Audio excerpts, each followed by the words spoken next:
do a message where God hasn't talked to me first.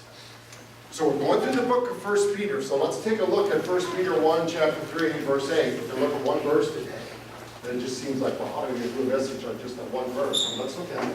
Finally, all of you, pleasure, live in harmony with one another.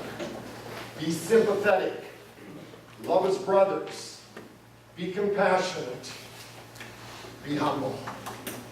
Now, the first word up there, finally. It's kind of like, imagine if you were going on vacation and you're leaving your kids at home. And you told them, all right, now listen, kids. Listen, I want to make sure you feed the dog. Don't forget to feed the dog. Make sure you put them outside. Don't leave them in the house. Make sure you turn the lights off when you leave. Make sure you turn the TV off. You give them a whole list of things and you say, now finally, you better go to school. Because I'm going to check when I get home and find out if you went to school or not. That finally has like emphasis. It's like, finally, listen now. Because when you tell kids 10 things, they already forgot the first one. Feed the dog. Oh, that's right. How come there's all this foods on? Oh, that's right. I was supposed to feed the dog. Finally has emphasis. And that's what Peter's doing here.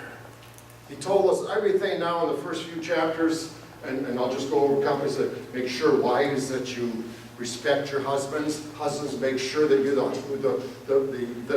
Christian leader in your home so that your wife will respect you. Make sure that you love work. So when you go to work, you can say TGIM instead of TGIF. All those things that he tells us, and he says, now finally, collision, listen to this now. That's what he's saying. Listen now to this. I want you to live in harmony with one another. What does that mean? Well, the word harmony is kind of taken from a Latin word. Let me look at it. A Latin word that says a beautiful blending. It's kind of, I want you to think of like an orchestra, because it's a music word. A beautiful blending that sounds good to the ear. I want you to think of an orchestra. In an orchestra, there's all kinds of instruments. There's horns, there's drums, there's cymbals, there's violins, there's bass. Every one of those instruments is totally different from the other one. Look different, shape different, sound different, but when they all come together, they make a beautiful sound that's pleasing to the ear. Like a marching band, same thing. Big old tubas. If you just listen to the tuba alone, you'd be going, oh. Or just the drums alone, it'd be like, oh. But when they all come together, they make a beautiful sound pleasing to the ear. So what God is saying here now is, I want in Collision a whole bunch of people that are totally different, that look different, that act different, that sound different, but when they come together, they make a beautiful church, pleasing to Jesus. So let's just find out what we have here. I already know that we have Hispanic. I already know that we have white. I already know that we got a sprinkling of black. I already know that we have a sprinkling of Ukrainian. Well, one actually. 1 1/4. I have one other written down here. Central American, Paul. Indian. Trade a little bit of it with Liz. What else do we have? Is there anything else I missed? Polish and Romanian. Okay, European. So it isn't just Ukrainian all along. Dutch, Irish, and German. You got all that in you?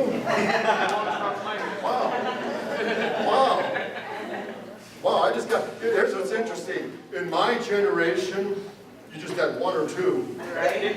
Now you ask a kid and they just look at you like, oh. They don't have a clue what all plugs in. It's kind of, what difference does it make? It's kind of like, I don't get it. So we already have a potpourri of everything. And then think of it. When you get to heaven, is it going to be all Hispanic? Is it going to be all white? To be all black, all European, all Indian, all Central American? No, it's appropriate. Why should churches not look like what heaven's going to look like? But what he's saying, what Peter's saying now, is you come together different like that, but you come together as one. You come together as one, not separate. So it's kind of like when I said, now go greet somebody. Or afterwards when we talk to one another. Is it all the youth over here? Middle school all over here? High school all back there? Young married couples over there? Older people over there? Real old people up here with me? Or is it everybody together? Because that's what it means to be in harmony. That's what it means to be in harmony. It's kind of like, we got black hair, we got brown hair, we have blonde hair, Tracy's not here, or we have red hair. Oh wait, that looks like red hair over there, Alex. Is that dyed though? No, okay. We got different color hair, we got different color skin. We all, here's what you have to realize. In an orchestra, the tuba person has to understand and accept what the violin gives and appreciate the violin. Not like, well, you're not a horn, you're a violin, you don't belong in here. They appreciate that. They're not like the violin, they don't sound like the violin, they don't look like the violin, but they appreciate the violin because it makes the sound that much better. We appreciate one another because it just makes our church more like what heaven's going to look like. Much more. Now, I hesitate to say this because I don't want to sound, I'm going to go there. I go to where my son lives in Austin, Texas, and we go out to eat. If I see an Asian person, it's kind of like, oh my God, there's an Asian person. It's all white. Oh! Oh! It's kind of like, I appreciate all the different nationalities. I don't just accept. The tuba player doesn't just accept the violin player, they appreciate the violin player. And the violin player appreciates the tuba player. I appreciate everyone that's in here. Big difference. And you're going to learn more about that here as we go on now, okay? So, it's no different now than age. All different ages. We have middle school sitting up here. We have high school in the back. We've got college. We've got young married. We've got young families. Should I stop right there? We'll stop right there then. But we all appreciate one another. It shouldn't be where the middle school goes like, we have to have all these old people in this church. They appreciate, they love the grandparents. And the grandparents don't go, oh my God, why does Jim keep inviting those middle school kids? And they sit up front. No, you appreciate them. You appreciate them. That's what it's supposed to. If you just tolerate them, then you're not in harmony. You're not in harmony then. You have to appreciate them, not tolerate them. Big, big difference. Now let's go on. Let's go on here now.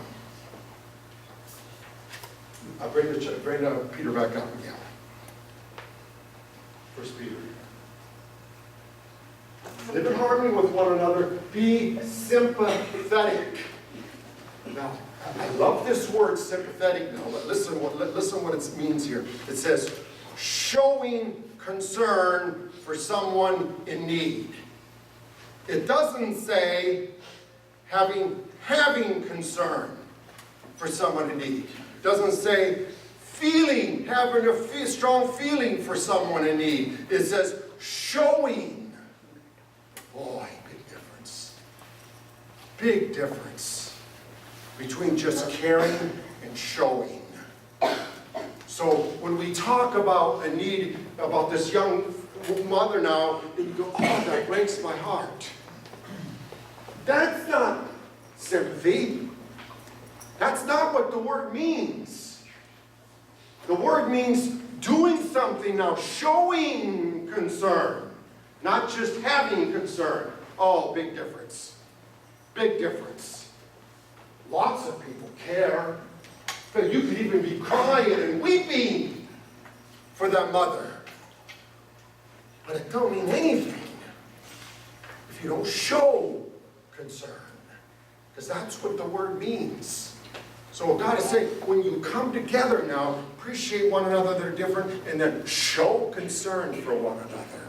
Show it. Show it. Ooh. Hard to do that when we can just barely pay the rent. Hard to show concern when you can just pay the rent. Now let's look at the other one. Well, before we go, I mention this all the time, like prayer. Now, I'm not belittling prayer because it's talking to God, but real prayer, I tell you this all the time, has arms and legs attached to it. That's real prayer. And we're going to read about this pretty soon now in James. Now let's look at the next one. Love as brothers. We talk about this one all the time. Agape. We know that love is agape. Agape is an unconditional love. You just love it, not asking any questions. You just give, not asking, well, does she deserve it? Is she a Christian? Does she love her kids? No, you just give. You just give. No strings attached. No strings attached. It's kind of like, we're going to help out this family. Oh, wait a minute. Gonna fix the car? Didn't we fix it before? Oh, well, then why are we doing it again? Well, how much is it going to cost? Could we have gotten a cheaper mechanic? Just fix the dang car. There's a need. There's a need.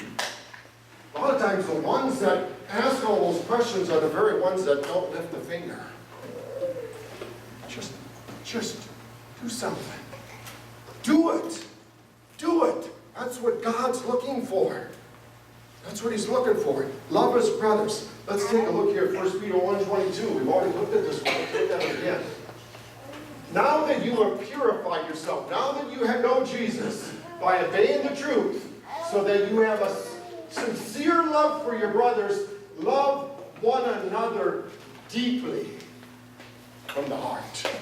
From the heart. Boy, that's a big difference. Now, we've talked about this one many times. It's like we just worshiped. A lot of you probably sang. But did you worship? There's a difference. Worship is just words with your mind. Singing is just words with your mind. Worship is from the heart. It's like, oh, Jesus. It's from the heart. That's what he's saying here. Love one another from the heart. From the heart. Big difference. Big difference. Feel the need of that person that gets a car and it won't start. How many of you have had that happen to you? Good feeling, isn't it? Don't you just love when that happens? You take your vehicle for granted, then all of a sudden the darn thing don't start, and you look at the ground, oh, my wife is already gone. It's like, oh, I gotta walk. Feel deeply from the heart what that's like. And then don't begrudge it. Just fix it. There's a need. Meet the need. There's a need there. Show concern, don't just care. Show. Show. Do something about it. I'm going to get into this way more. Let's look at 1 John 3:17. If anyone has material possessions, you've seen this one before. and sees his brother or sister in need and has no pity on them, how can the love of God be in them? If you see the need and you don't have any concern, no pity, how can the love of God be in you?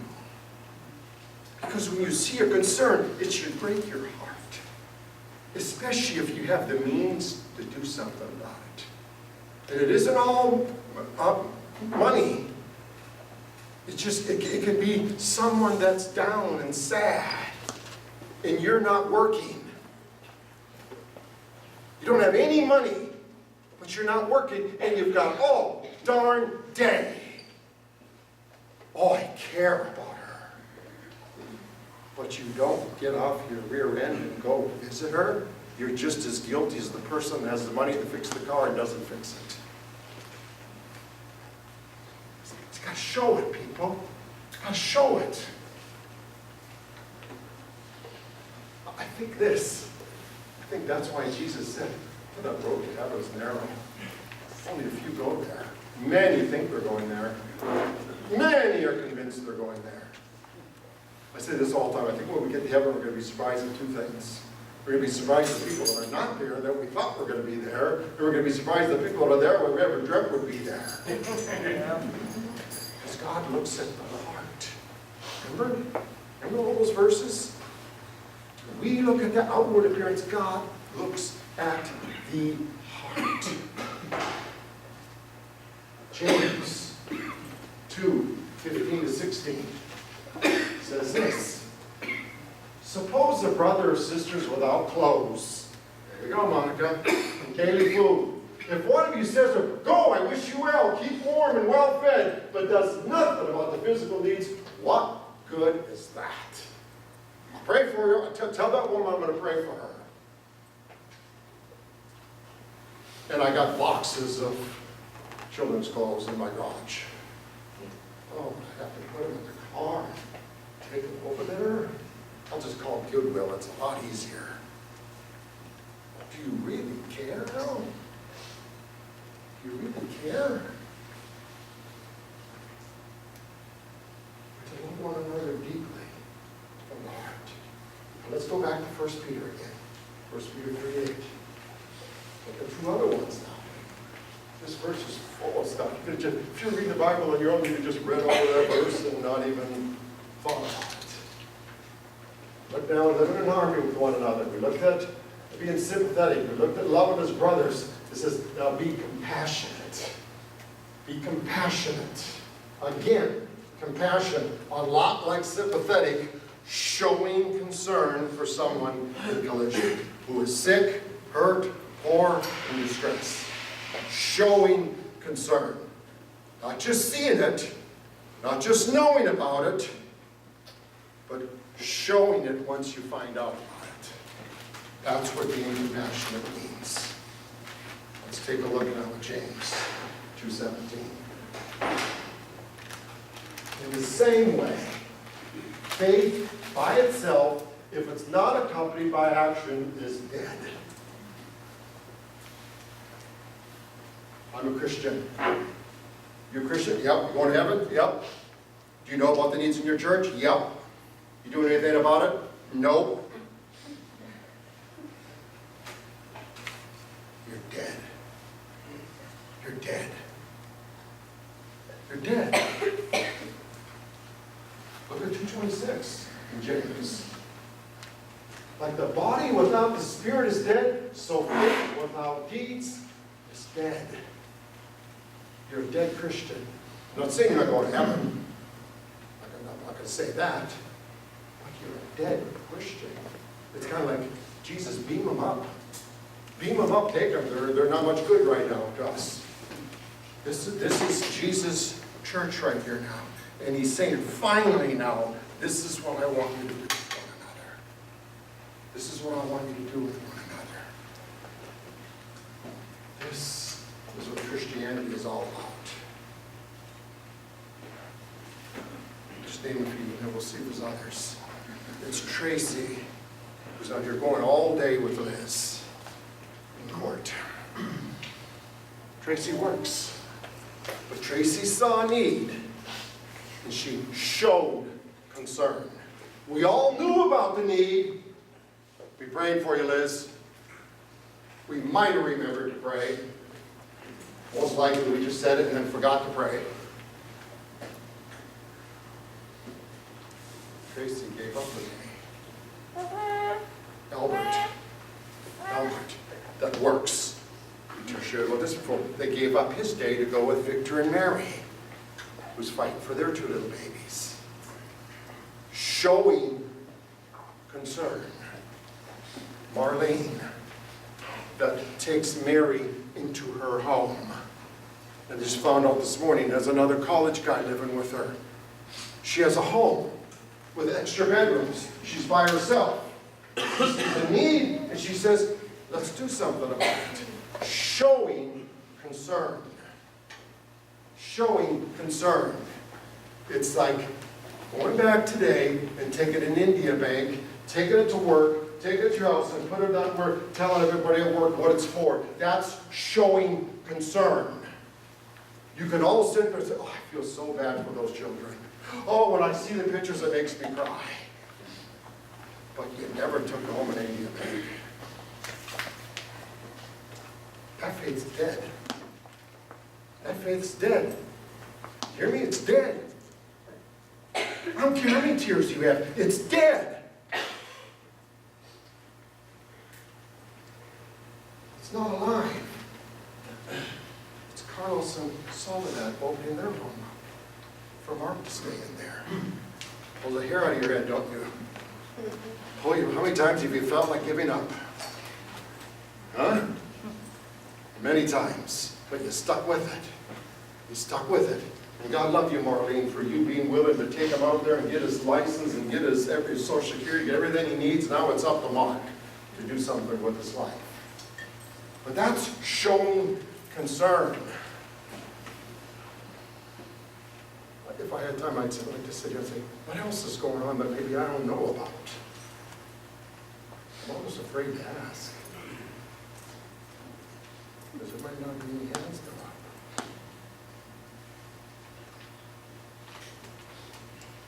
To Claudia, driving all the way to San Francisco to get a visa for Liz. And then having to go back again. This time flying. All the way. That's showing concern. I'm sure everybody else on the team, oh, I hope Liz gets to go. Oh, I feel so bad for her if she can't go. But you didn't do nothing? I said, let's do something. Let's show concern. Not just care, let's show it. Are you understanding now what I'm saying? I know I'm only going to have half of a church next week. I'm serious. A lot of you are going to go home just kind of like, because that's what the disciples did. The ones that were walking with Jesus. The ones that were walking with Jesus, there were 72 of them. And finally some of them just kind of, oh, this is too dang hard. See you later, Jesus. And then Jesus turned to his 12 and said, are you going to go too? And they're like, well, where are we going to go? You speak the truth. We want the truth. If you don't want the truth, there's all kinds of churches out there that tell you how much Jesus loves you. They're all over the place. I've been to them. Jesus loves you. He loves everybody. In fact, some churches, that's why everybody's going to go to heaven. Because Jesus loves everybody. That's not the truth. Now here's what I want you to do. God hit me over the head with this one, okay? He hit me over the head with this one. I'm just going to be frank with you. I'm laying in bed just going like, oh, I've done enough. I'm going to do anymore. I'm going to look out for myself now. That's where I was at. And then I prepared this message, and it was like, let's just skip over this verse. They won't even know 8 is in there. We'll just go to 9. Because God just kicked my butt. kick my butt. Who has more is expected. Who has more time, more is expected.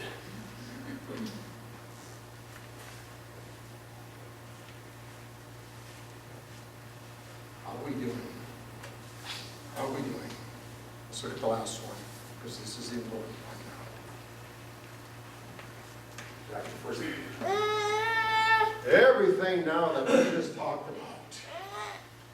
Finally, all the things that Jesus, 1 Peter 3:8, the one that I wanted to skip. The last one, be humble. When you do these things, be humble. Be humble.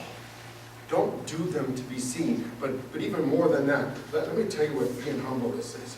Again, showing, again, not just thinking, showing that you do not think of yourself as being better than other people. Showing it, not just thinking it. It's this. I don't care who you are in this church. I don't care what nationality you are. I don't care what age you are. I don't care what color you are. I want to go to your home. I want you to come to my home. My home might look nicer than yours. What the heck difference does that make? I want you in my home. And I want to be in your home. That's what being humble means. It doesn't like, oh, I feel sorry for you. Yeah. No, I don't want to walk alongside you, and I want to go to your neighborhood and go to your house and be with you. And then I want you to come over in my neighborhood, in my house, and be with me. Irregardless of who you are. And when you help someone out financially, you don't say, okay, I'll help you out. Come over to my house and I'll give you some money. No, no, no. Being humble, I'll go to your house.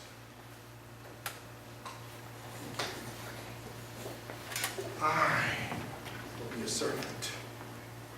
How many times have you heard Jesus say this? If you want to be the greatest one in my kingdom, then you have to learn, keyword learn, how to be the servant of all.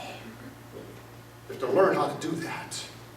Anthony, I'll go to your halfway house and visit you. I'll invite you to my house. I don't care what your past is. I don't give a darn. I just love you. And I care about it. And I hear you got a job coming up. Is that right? Praise God.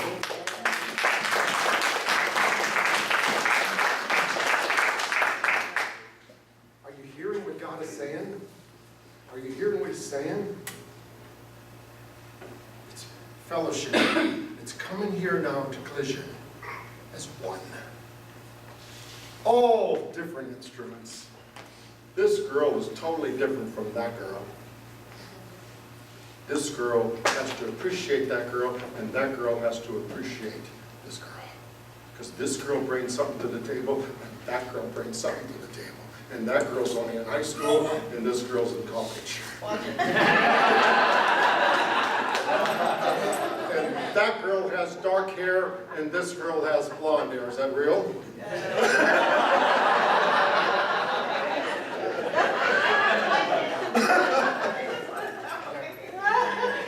But you hear what I'm saying now, though? You hear what I'm saying? And it has to be real. It has to be real. I never go out recruiting people to come to church. I did it one time just recently. Just recently, I did it one time. But you know what I told those people? I said, but if you come to Collision, you have to love our people. You have to love them. Don't just attend. If you're just going to attend, because they've been here many times and said, oh, we really love your church. If you love the fact that the Spirit is here and all that, that's great. But when you love our people, when you love them, genuinely care about them, where you show concern, not just feel concern. That's what God is looking for. It's kind of like I shared with the worship team this morning. The fact that we're a small church, we can do this. I like that the worship team is right down here with us. They're not up here performing. They're down here worshiping with us. That's why I don't stand up here talking down to you. God just kicked my butt. So I'm down here with you. And I better lead by example, or you don't really have a pastor. You really don't have a pastor if I'm not doing exactly what I taught you to do. Because if I'm not doing it, I'm the biggest fake in the world. Well, let me tell you, there's a lot of pastors out there that are fakes. I'm embarrassed to say it.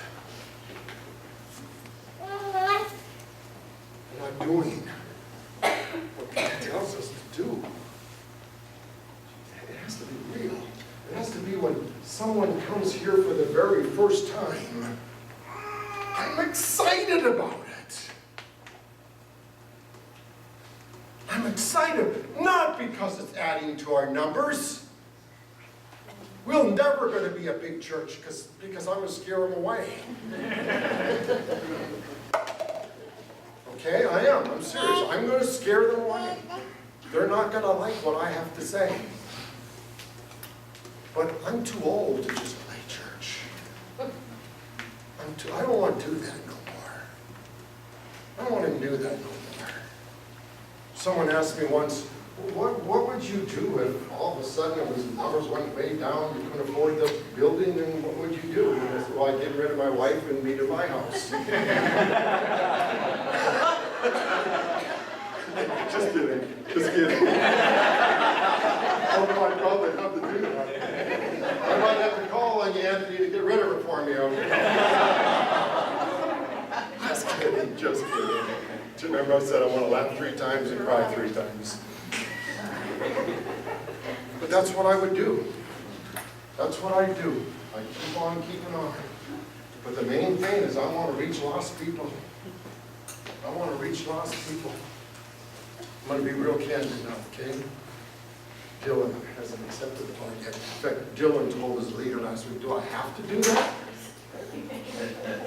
And the leader's like, no, you don't. Wait till you really feel like it. That's being real. That's being real. But when Dylan keeps coming every week, I don't take my eyes off of him. I'm like the shepherd with that sheep. I'm not going to lose that one. I'm not going to lose that one. How old are you, Dylan? Oh, you're about 4 years younger than me.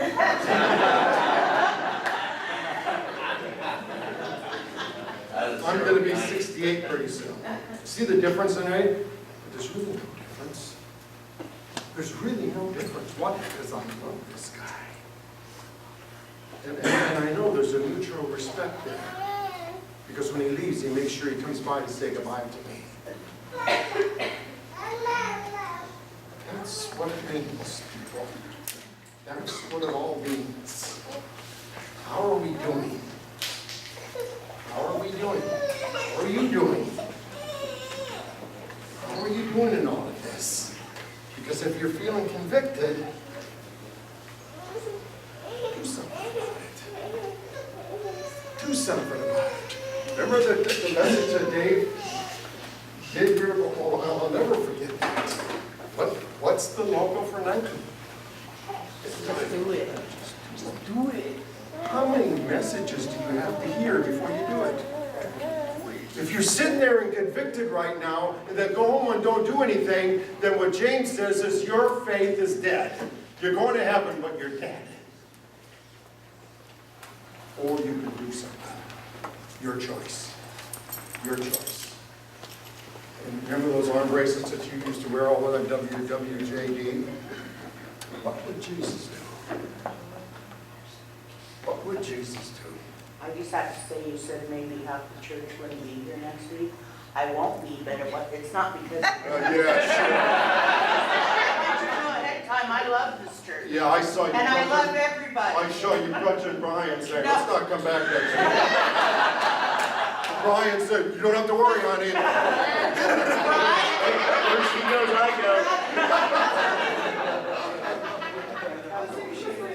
Did you hear that? We'll see.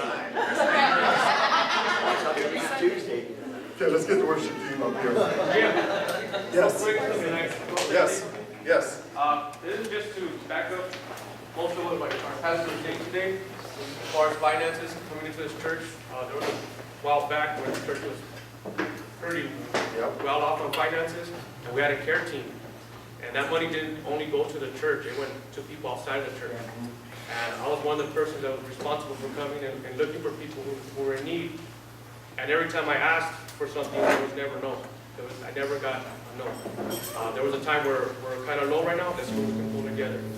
And right now that finances are kind of hard right now, this man right here has dug deep into his pocket for people. This man right here, this is low, they've all dug into their pockets. In this man. So, I mean, it's real. They love, they care about people. And if you could do anything to help, like me, my work, and my 2 little kids, I don't have much money, but I have more money than I do time, really. So, whatever you can get to a church. Yep. Thank you, thank you. Let's worship.